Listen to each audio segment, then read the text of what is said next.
We are living to see the ingathering of the exiles. We are living to see the fruits coming back to the land. We are living to see the house of David. Okay, maybe our government is not quite there yet, but it's the beginnings of it. And once we have that, we can then we are building.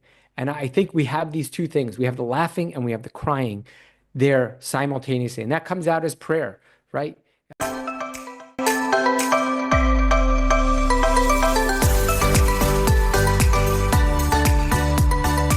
Israel Connect is your bridge to the land and people of Israel. Welcome, everybody, to another edition of Israel Connect. And today I have with me a very special guest, Rabbi Rami Goldberg. It's an honor and a blessing to have you on with us today, Rami. Welcome. Thank you. Thank you for having me. This has been a long time in coming, so I'm happy that I was able to join you today. Yes. Now, Rami, you do a very special role at Israel 365 News. You lead prayer groups that get together on a regular basis. And can you tell us a little bit more before we get into that about your background and how you came to work with Israel 365? Sure. I certainly can. So, I was originally, after getting my rabbinical degree, teaching, I taught middle school, 6th, 7th, and 8th grade boys. And if you want the first step to make sure that you don't stay within the rabbinate, teach 6th, 7th, and 8th grade boys. So I taught them Torah, I taught them Bible. And that was a very unique experience. But after actually that experience is when we made Aliyah. But I was working in the legal consulting area, and I worked in that, and I eventually started a business, and so I have a little bit of an entrepreneurial spirit and to build up a business. And one of the goals that I always had was not just to live in the land of Israel, but to build the land of Israel. To be a modern Zionist doesn't mean tilling the soil today necessarily, although some places it does, but it means starting businesses and having giving people gainful employment. So I was able to. And I'm fortunate to still have a company that continues to employ people. And about 3 years ago, we hired a CEO to run that company. So myself and my partner, we stepped out. And about almost 2 years ago, I joined Israel 365 to bring my business talents actually to what we're doing and try to build up some of the business aspects, and also be able to do Israel advocacy, which is really something that I'm passionate about and has been exciting for me.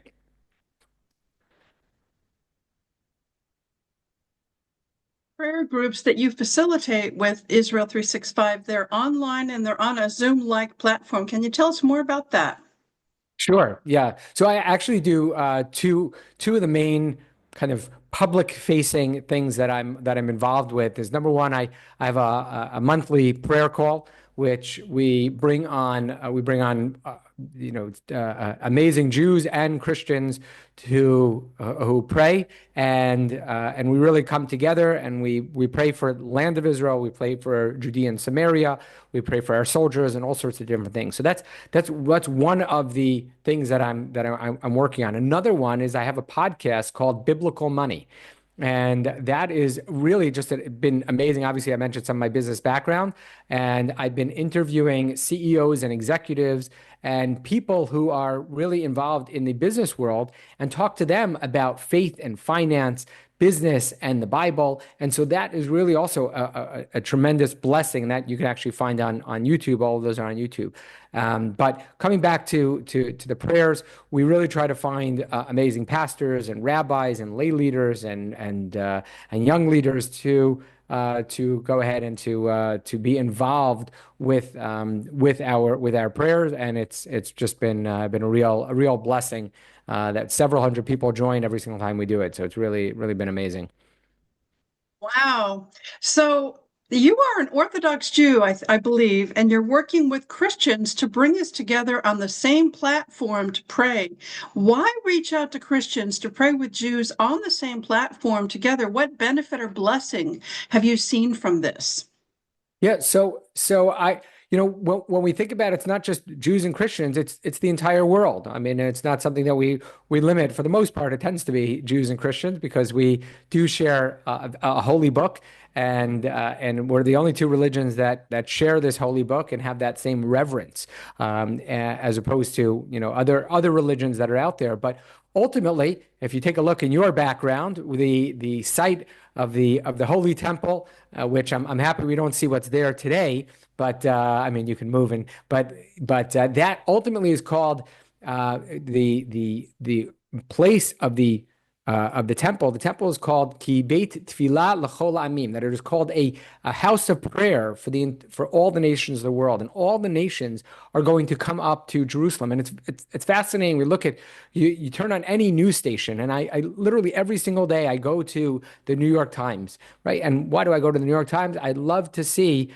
the fact that I don't love to see what they write because they obviously write terrible things. But the fact is, I try to look, I wanted to see if there's ever a day that they don't mention the land of Israel. How is it possible that that the left wing is so enamored with the land of Israel? Well, because it is God's home. It is ultimately, it's the place of that God's presence is most felt in this world, in God's house, in the temple and on Temple Mount.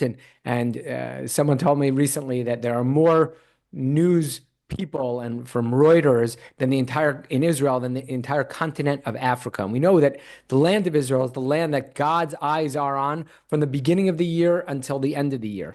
And so bringing everybody together, that's ultimately, you take a look at all the various prophets and you go through all the prophets one after the next. They're all talking about Jerusalem. They're talking about the nations of the world coming up.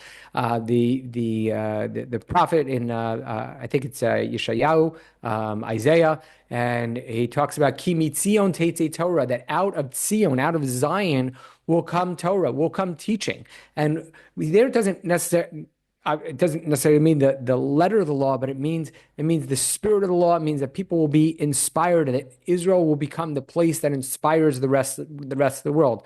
Jews have had an amazing impact wherever we've been, but ultimately, our ultimate impact is for the ingathering of the exiles and to act as an ideal nation to the entire world. So by doing this, by coming together in prayer, by coming together and of people who are God-fearing, faithful people, I think we are living out in some small way the words of the prophet, and that's really what we're trying to do, and we're trying to facilitate. We're not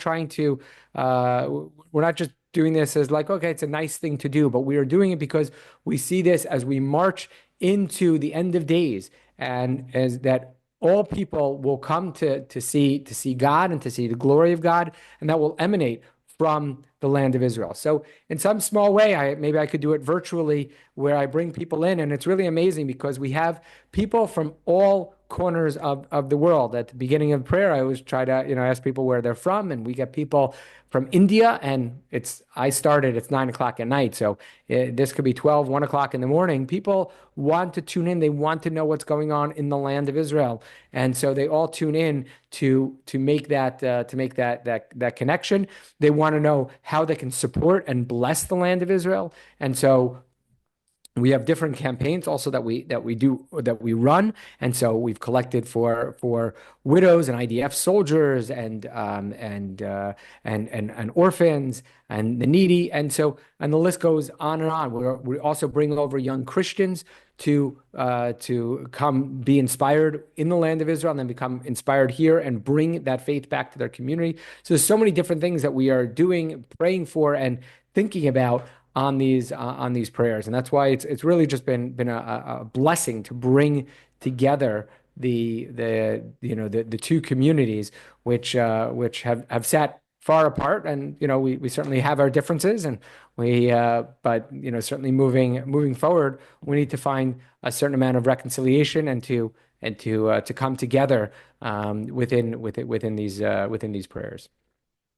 You are one of those bridge builders. And I think about, as you share from, I think it's Isaiah chapter 2, it talks about how all the nations would come streaming to Mount Zion and the word of the Lord would go forth from Jerusalem. So, in some ways, on a virtual platform, you're stepping right into that prophecy and helping that to be a reality. So that's awesome. Since you have been So let me, facilitating, sorry, yeah, just go ahead. you know, you talk about virtually, and you talk about how the prophecies come true.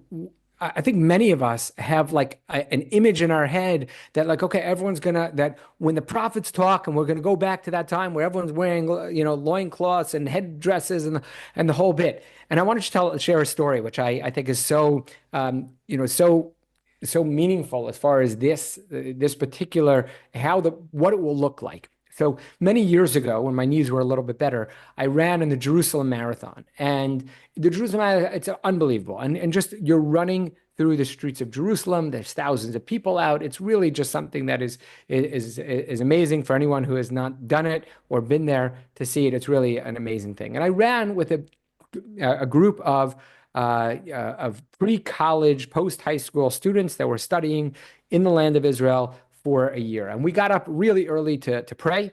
And then right after the prayers, we were about to board the buses. And I turned to all the boys and I said, boys, I want you, as you're running today, I want you to think for a moment of the words of Zechariah.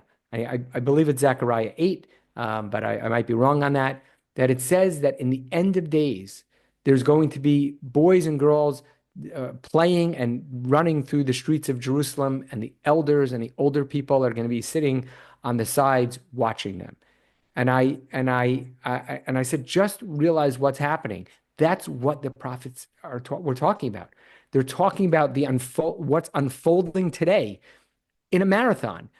Oh, you thought it meant that we're not gonna have the sporting events anymore. We're gonna go back to playing marbles or whatever the kids, would throw a walnut against the wall, and that's gonna be biblical times. No, it means we're gonna take a look and we're gonna see what's happening in our day and age. And I think that is something you run through the streets of Jerusalem in a marathon, you're like, wow, the prophets, this is what they were talking about, seeing the people dance in, to run through the streets of Jerusalem.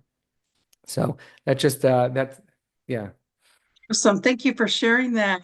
Well, since you've been facilitating these prayer calls, how have you seen the God of Israel answering prayers? Can you share Yeah. an anecdotal story? Yeah. This is yeah, and you had shared some of these questions before me. This is a tough one. It's a really tough one because I am not able to draw a direct line to say that this is what happened. I didn't stub my toe today because of a prayer, because you never know. Maybe that was my grandfather's prayer. I didn't stub my toe because of my grandfather's prayer. And sometimes we don't even recognize that what happened to us. I broke my arm recently. Okay, this hand probably about 2 months ago, and I was playing ice hockey in Israel, right? So I so was that a blessing or a curse? And so sometimes it's also like that perspective. Well, maybe God took me out to have that. Wait a sec, slow down a little bit. Not just in your game, but slow down in life. And it slowed me down and made me think a lot more about what I was doing. So I always have a tough time drawing those direct conclusions because I don't know when something's a blessing and when something is a curse. I'll give one other example. I mean, it goes back many years, but when I was applying to different high schools, I had two high schools that I was applying to, and I had my first choice high school, which I didn't get into, and I remember being devastated. And it was so awful for me. I remember coming outside after reading that letter, and I saw my friend, and we were playing basketball, and I was so out of it, and I was like, but I couldn't tell him because I was embarrassed. How could I not get into that school? And I look back, wow. I mean, the school that I went to was totally the right school for me. I met the right teachers and rabbis and friends, and it was really such a blessing. And so it's so difficult to unravel God's world to say, well, this is a blessing and this is a curse, right? Oh, I have money. I have my health. Are these things blessing? Well, sometimes they are, sometimes not. What I can say though is is this war has been executed, I think has been executed very, very well. And the amount of casualties and injuries, as many as they I think are significantly lower and fewer than they could have been. And so I do think that that is all kind of part of this grand prayer that we have, and not necessarily on an individual basis to say, I saw this happen. One thing that I do appreciate, and besides the prayer call, I actually have a WhatsApp group which I share pictures, and I mean it's called the prayer WhatsApp group, and I share pictures of Israel and videos and teachings, and it's kind of my virtual notebook of like what's going on. And from that, the amount of people that have reached out to me in one way or another, asking them to pray. I'm sick here. I just lost my job, or all sorts of things, which are it's very, very heavy when you are on the kind of receiving end of these things. But I know that in some small way, maybe I'm able to give some people hope. So that's also something where that's a daily. Almost daily, meaning will kind of depend on what's going on, but I try and just kind of share with the holidays and the feasts and when different things. We just went through Passover, and I went up north with my family, and shared a video of some of the waterfalls that are there. They're so beautiful, and all sorts of different pictures. So that's also something where I know that I'm the recipient of some people's pain, and hopefully I can help in some small way to act as an agent, with these people, and to pray on their behalf. So that is something that we do see as well.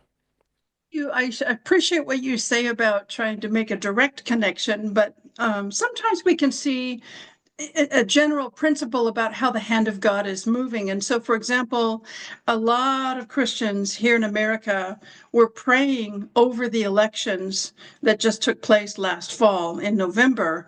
And under Biden, it was not such a friendly government towards Israel, and Israel's hands in many ways were tied, and they were being told to bring in all this humanitarian aid.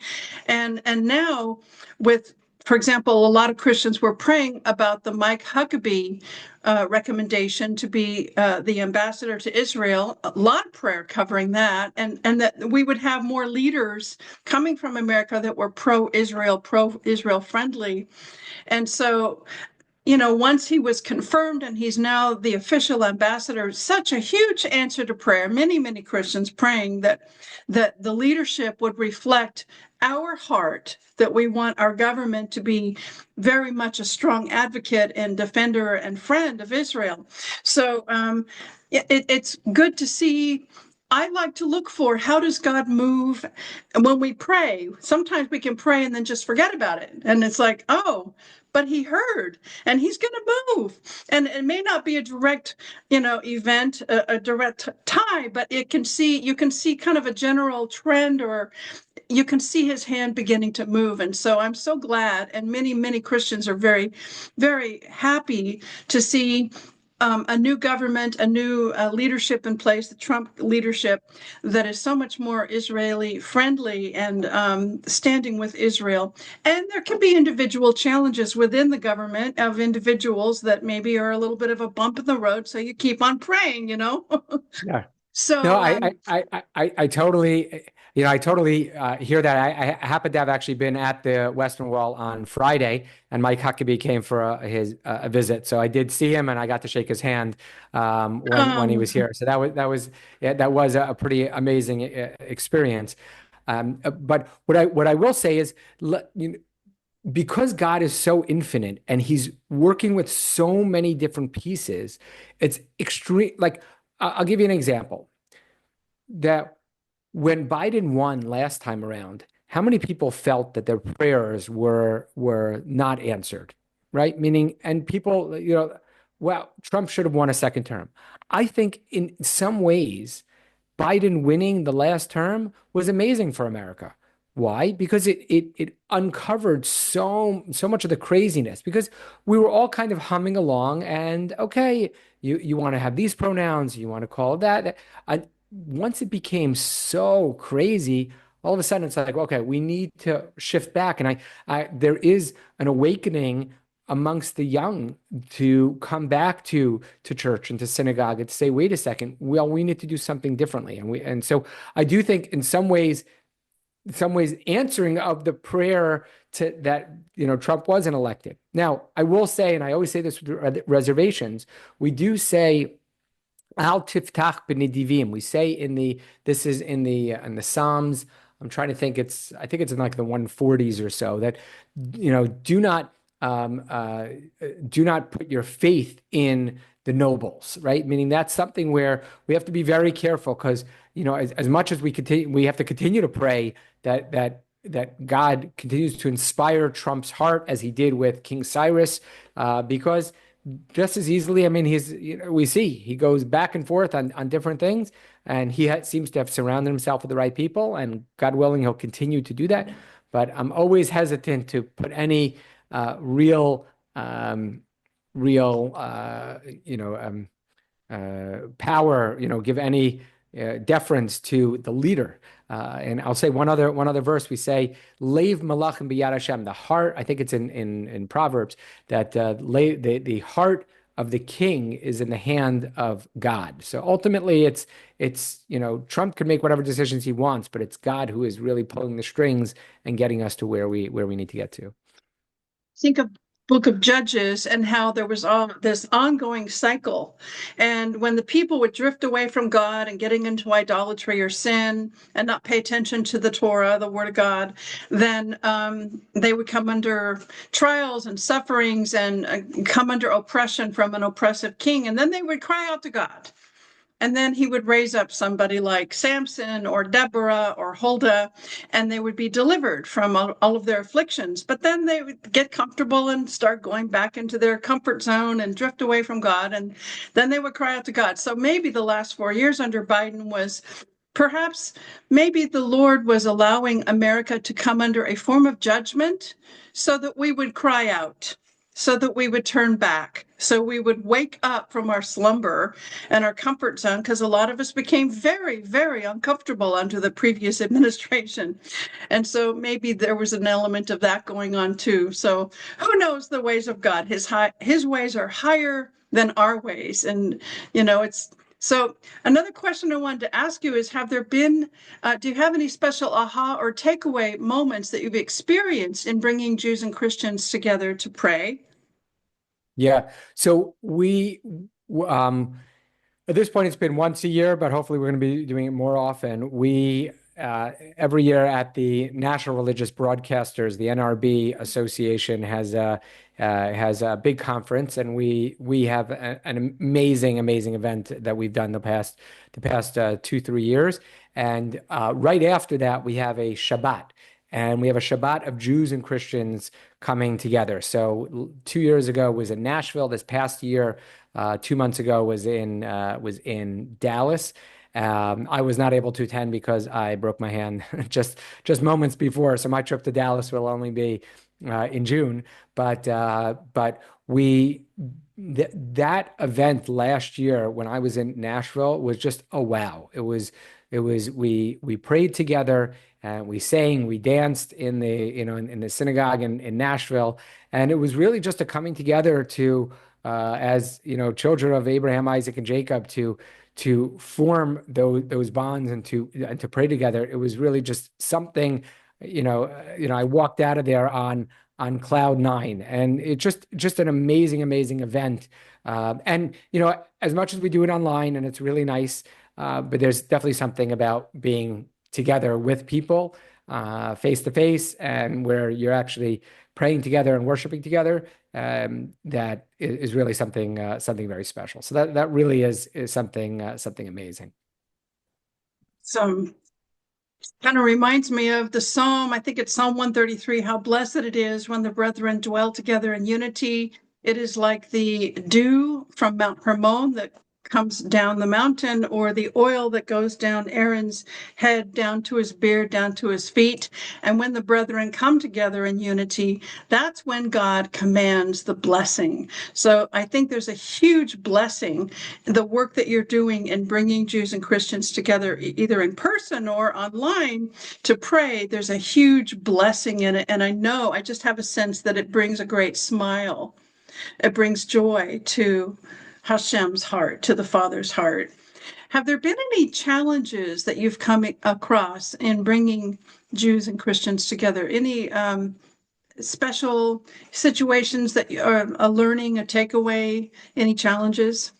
Yeah, no, so absolutely. There's always going to be, we're charting new territory, meaning, Jews and Christians have not had a great relationship for many years. I'm listening to a fascinating book about the kidnapping of Eduardo Montera, I think his name, was a boy in Italy with the Catholic Church, and he was baptized. It was not a very, very positive. So we've definitely had challenges in the past. So I think, I think there's a discussion on both sides of the aisle that as far as us educating and working with the Jewish community to find areas that we can come together. Obviously, there's certain laws that might, and certain situations that might prohibit us from working together, whether it's certain dietary laws or the like. And so that's, so we do need to find some areas where we're able to work together.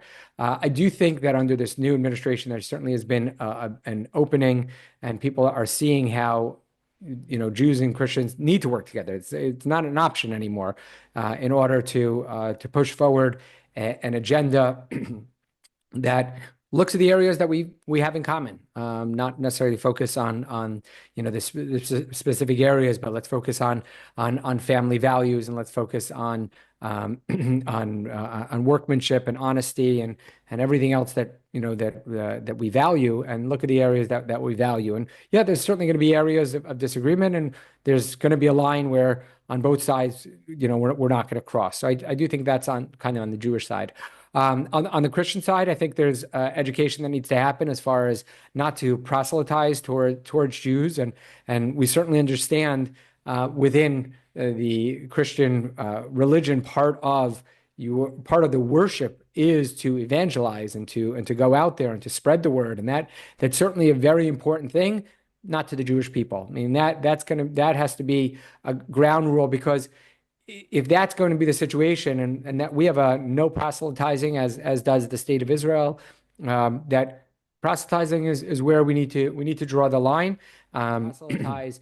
Jews don't proselytize, and we would hope and expect the same level of respect. Now, I understand there's an educational process, and this is something that needs to happen. And from what I understand, from my very limited knowledge of the Christian Bible, that there is a big disagreement of what it means to the Jew first. Some people think that means, okay, we have to go in and proselytize and try to convert the Jew first, and others look at it as we need to bless the Jew first, and we need to give of our first fruits, or to support he who blesses you will be blessed. Genesis 12:3.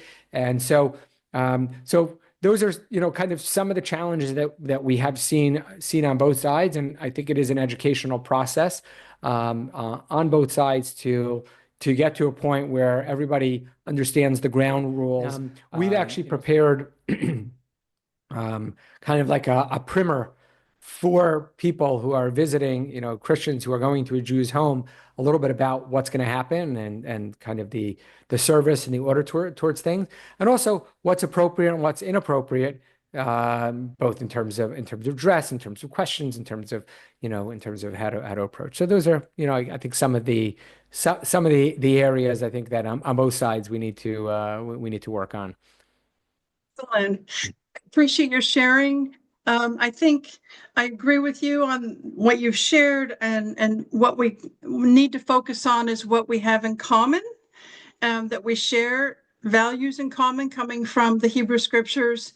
And, the attack against Israel on October the 7th from Hamas and Hamas supporters, and that it's really an attack on Western civilization. So we have a shared enemy that wants to destroy Israel. But, Iran, their chant is first, we take out the Saturday people, then we take out the Sunday people. So first it's Israel and then it's America. So we have a shared enemy and we need to unite and be strong together. And I think just a common protocol is to work on building friendship and serving and supporting and loving one another with the heart of God, So you're doing very, very important work. I really appreciate, many people appreciate the work that you're doing. How can our listeners get involved in a prayer call? How can they connect and get involved? Yeah, so I would say join first join the WhatsApp group, and I will always post anytime we're going to have a prayer call in there, so a person could go ahead and join. That you can get to with my phone number, which I don't know if you have show notes on this. You could post in the show notes. Show notes, yes. I'll post your I phone number. Yeah. Okay, so yeah, you could certainly feel free to post on the WhatsApp, and they can join. I'll send you a link that they can join the WhatsApp group, and that way they can go ahead and they can connect.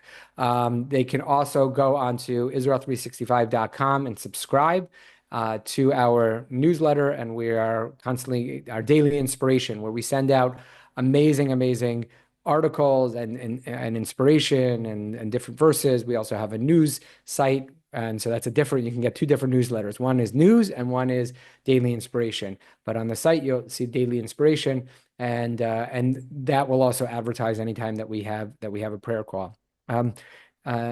If I can end off with one story, you mentioned October 7th, and how could any conversation go without mentioning October 7th and those tragic and hard days. And I've said this over, and any time I have the opportunity, I mention it.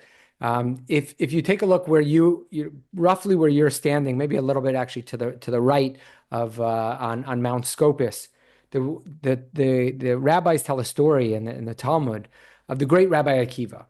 And the great Rabbi Akiva was standing on Mount Scopus, looking down on Temple Mount, much like in that picture, right over there, looking at Temple Mount, and they saw the destruction. This was right after the destruction of the temple, and they see foxes running in and out of the Holy of Holies, the place that only the high priest would go into once a year. And they were sitting there and they were crying, and the rabbis fell to the floor and they started crying. And the great Rabbi Akiva, who was with them, started laughing. And the rabbis were beside themselves. How are you laughing? They were like, what do you mean? How are you crying? He said, what do you mean, how are we crying? We see foxes running in and out of the holy temple, the Holy of Holies. After the destruction, we see destruction, we see death, it's been horrible. Of course we're crying, and they're ripping their garments.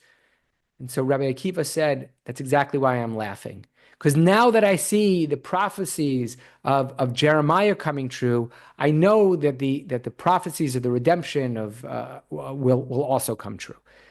Beforehand, maybe I had a little bit of doubt. Would this really happen? I don't think he really had doubt, but I'm saying the concept.